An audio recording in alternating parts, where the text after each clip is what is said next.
Good morning, students. Today we will discuss the topic fundamental rights of lesson number 1 of civics.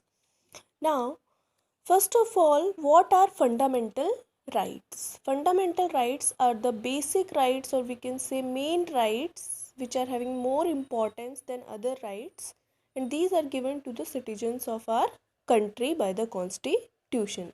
From Article 12 to 35, all fundamental rights are enshrined in Constitution in Part 3rd. So you should remember that fundamental rights are given in Part 3rd of the Constitution from Article 12 to 35. Now, first of all, we will discuss about the very first. There are 6 fundamental rights, okay, and we are starting from the very first, that is right to equality.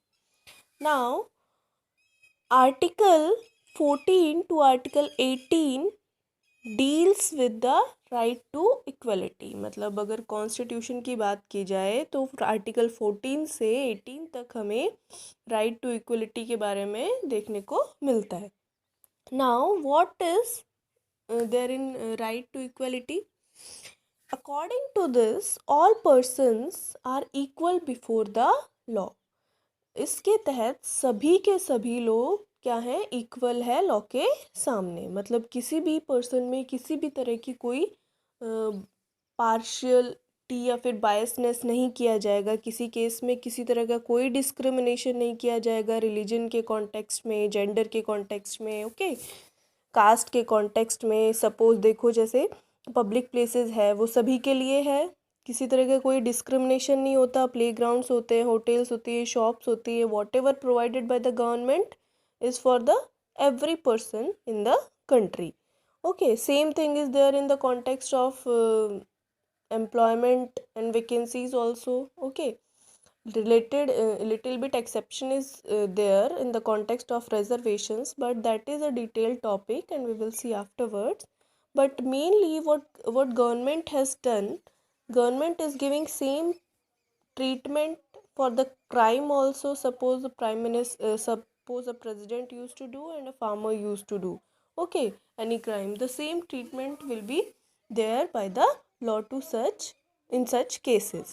So no discrimination should be there. And the article 17, which deals with this untouchability, that has also been removed by the constitution. It is completely abolished, untouchability practice. Now it is not there. Okay, next is right to freedom. Article 19 to Article 22 of the Constitution deals with right to freedom, and in this various types of freedoms are included, like freedom of speech and expressions, means people are free to speak what are their views and etc. In monarchical form of government, in other form dictatorship form of governments, people are not supposed to do this. They are not permitted to express their views regarding, you see, newspapers. Okay, people used to express in social media also, they used to express their views about the government or any of the activity or any of the work. They used to give their opinion. Next is they have right to form associations. लोग अपना group बना सकते हैं किसी भी चीज़ से related. आप देखते हो ग्रुपिज्म बहुत होता है, प्रोटेस्ट वगैरह होती है किसी भी रिलेटेड इशू से related. Okay, and they have right to move freely. एक जगह से दूसरी जगह बिल्कुल आप जा सकते हैं, कोई आपको रोकेगा नहीं. और कहीं भी कंट्री में आप रह सकते हैं. आपको जम्मू कश्मीर में रहना है वहाँ रहिए, आपको राजस्थान में रहना है वहाँ रहिए. Okay, no such kind of restrictions are there. And people are also free to regarding profession. किसी भी तरह का काम आपको अच्छा लगता है, कोई भी प्रोफेशन में आपको जाना है, you can go and do occupation और you can set your business. So such kind of freedoms are provided in our constitution. Third one is right against exploitation. Okay, and article 23 and 24 deals with this right against exploitation. Now three major things are there about which right against exploitation talks. The first one is human trafficking, second is forced labor, and third one is employment of children under 14 years of age. अब देखिए, सबसे पहले आपको समझना पड़ेगा ये तीनों चीज़ें हैं क्या। First thing is human trafficking. Human trafficking का मतलब होता है इल्लीगल पर्पसेस के लिए या गलत कामों के लिए जो विमेंस को या बच्चों को के से रिलेटेड सेलिंग और बाइंग होती है, उसको बोला जाता है।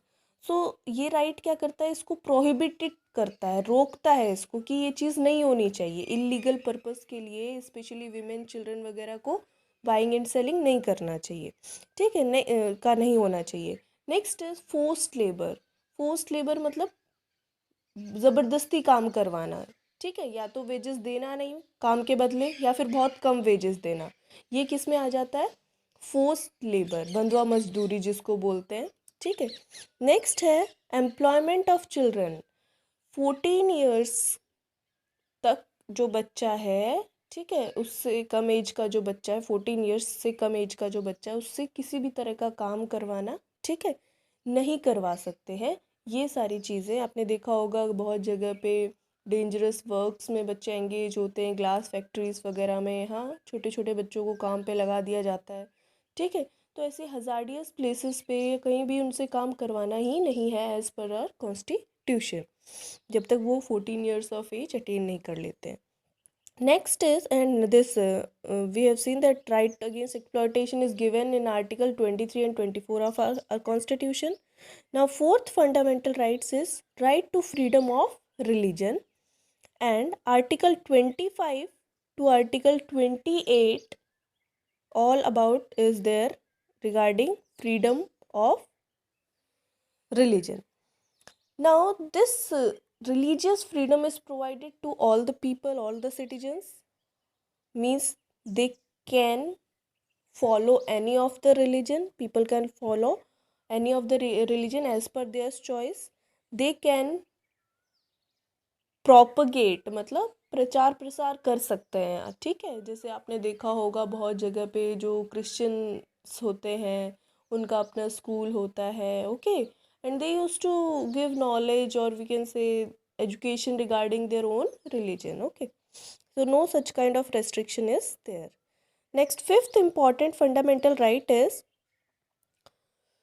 cultural and educational rights, and these deals in about this Article 29 and 30 deals in our Indian Constitution. And इसमें समझिए, इसमें क्या है कि हमारे कंट्री में बहुत सारे माइनॉरिटीज़ हैं, ठीक है। माइनॉरिटीज़ हमारे कंट्री में है, जैसे जिनकी संख्या कम है हमारे कंट्री में, जैसे कि वो मुस्लिम्स हो गए हैं, ठीक है, ठीक है, और वो जैन हो गए हैं, ठीक है, और अगर बात की जाए तो सिख हैं, तो इनकी संख्या क्या है, कम है।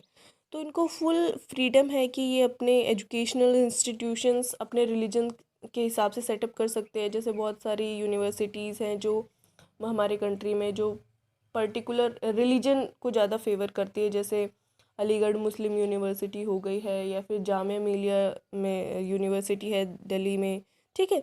These are we can say religion dominated universities or educational institutes, and they have complete right to preserve and develop their own culture, ठीक है। अपने कल्चर को वो प्रमोट कर सकते हैं, प्रिजर्व करके रख सकते हैं, किसी तरह का कोई रेस्ट्रिक्शन नहीं है, मतलब धर्म के आधार पर आप अपनी संस्था चला सकते हैं, no restriction is there, okay. Now sixth one is right to constitutional remedies. Constitutional remedies मतलब अगर ऊपर वाली जो हमने अभी पढ़ी 5 हमारी फंडामेंटल राइट्स किसी भी तरीके से अगेंस्ट कोई हमारी फुलफिल नहीं होती है, कोई दिक्कत होती है, कोई वॉयलेट होती है किसी भी तरह से, तो हम क्या कर सकते हैं, हमें इस राइट में हमें क्या मिलेगा, उसका सॉल्यूशन मिलेगा। मतलब उसका उस प्रॉब्लम का किस वजह से हमारी जो रेस्ट्रिक्शंस इम्पोज हो रही है, हमारी कहीं पर मान लो राइट टू इक्वलिटी वॉयलेट हो रही है, या राइट टू फ्रीडम हमारा अफेक्ट हो रहा है, राइट अगेंस्ट एक्सप्लॉयटेशन चल रहा है, ठीक है, right to freedom of religion का कोई दिक्कत है, या फिर कल्चरल एंड एजुकेशनल राइट्स में प्रॉब्लम आ रही है, तो राइट टू कॉन्स्टिट्यूशनल रेमेडीज़ में मतलब हमें क्या मिलेगा, सॉल्यूशन मिलेगा, अगर कोई भी ऊपर वाली 5 जो फंडामेंटल राइट्स हैं हमारे वो वॉयलेट होते हैं। इसके बारे में ये जो बातें हैं ये हैं आर्टिकल जो हमारा 6th है, राइट टू कॉन्स्टिट्यूशनल रेमेडीज, ये डील कर रहा है आर्टिकल 32 में, इसके बारे में डिटेल में है इंडियन कॉन्स्टिट्यूशन में. So these are the 6 main fundamental rights. You have to make notes of this, okay? And this is a very important question from topic also, question also from exam point of view. Okay, thanks.